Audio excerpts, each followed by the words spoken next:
Bharatiya Janata party मुख्यालय में स्वागत है मित्रों। आज हम जहां पर रोज मिलते हैं कुछ इश्यूज के लिए, आज एक भारतीय इतिहास में काले अध्याय को याद करने के लिए हम मिल रहे हैं। उस काले अध्याय के दौर को आपके सामने रखने के लिए हमारे बीच में है बड़े भाई अरुण गुप्ता जी, जो हमारे प्रदेश में प्रवक्ता हैं। साथ में है भाई बलबीर राम रतन जी, प्रदेश प्रवक्ता। मैं सीधे तौर पर दरख्वास्त करूंगा भाई अरुण गुप्ता जी से कि वो आज के दिन के ऊपर कुछ बात आपके सामने रखें।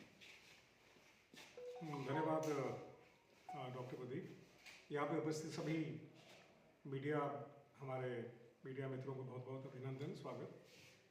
आज का दिन फरवरी 14 हमारे भारतवर्ष में एक ऐसा दिन है जिसमें हम सबको बहुत पीड़ा हुई थी। इस दिन 6 साल पहले 2019 में पुलवामा अटैक हुआ था, जिसमें सीआरपीएफ के हमारे 40 जवान, हमारे 40 जो सीआरपीएफ के जवान, उसमें ऑफिसर भी थे, वो शहीद हो गए थे उससे। और ये जो पुलवामा है, जैसे आप सबको मालूम है, जम्मू कश्मीर, जम्मू और श्रीनगर हाईवे पे है।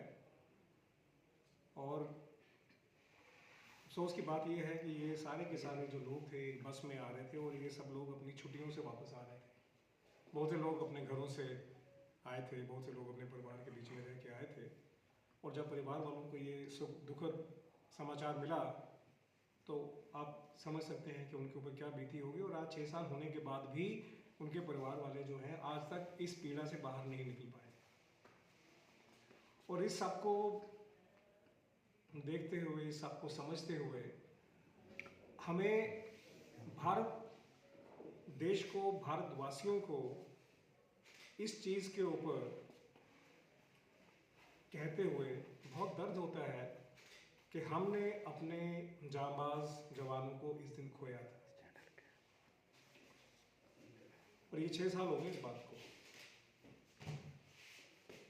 और इसके बाद भारत की सरकार ने जो किया, चाहे वो सर्जिकल स्ट्राइक के रूप में किया, चाहे वो एयर स्ट्राइक के रूप में किया, या कोई भी ऐसी चीज़ की जिसके कारण हमारा दुश्मन, जो हमारा नेबर है, उसको हमने हर तरह से पिछाड़ दिया, हर तरह से हमने उसको उस जगह पे खड़ा कर दिया। इवन यहाँ तक कि हमने विश्व के लेवल पे भी उसको अलग थलग कर दिया। लेकिन सबसे जो बात समझने वाली है कि जम्मू कश्मीर में इतने सालों से, जब से 1947 से ये जो पाकिस्तान है कुछ ना कुछ करता रहता है। तो ये जो हुआ 14 फरवरी को, ये एक लिमिट थी। उसके बाद भारत सरकार ने जो किया वो किया।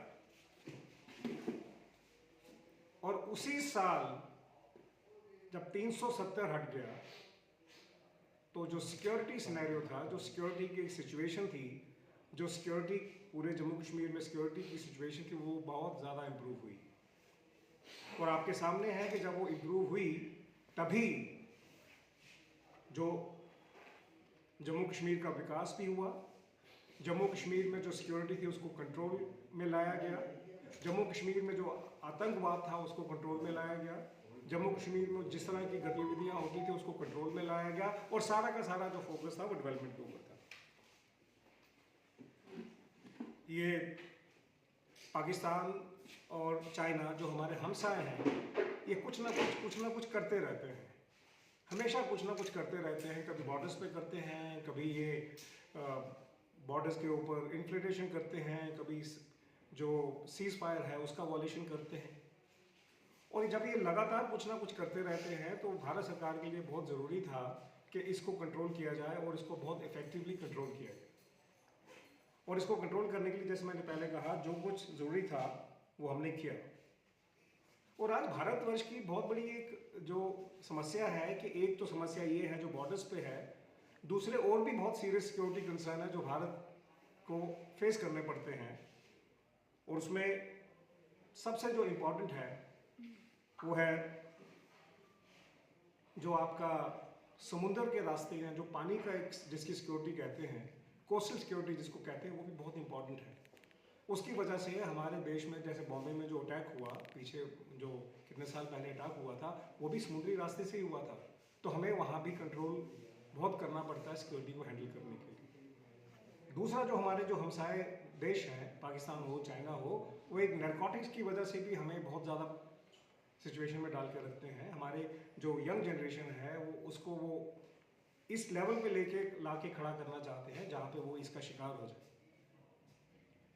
उसके बाद साइबर क्राइम है, वो भी बहुत सीरियस इशू है, और साइबर क्राइम जो है उसको भी कंट्रोल करना पड़ता है। और सबसे इम्पॉर्टेंट ये है कि हमारी इकोनॉमी को डिस्टर्ब करने की कोई साजिश होती है, हमारी इकोनॉमी को डिस्टर्ब करने की, और उसको हम इकोनॉमी सिक्योरिटी कहते हैं, वो भी डिस्टर्ब होती है। तो इतने ज़्यादा थ्रेट के बीच में रहते हुए भारतवर्ष को अपना एक जगह बना के रखना, इंटरनेशनल लेवल पे एक जगह बना के रखना, और अपने आप को एक ऐसी जगह पे खड़ा करना जहाँ पे हमारी जो बात हो, जो हम बात करें, वो बात सुनी जाए।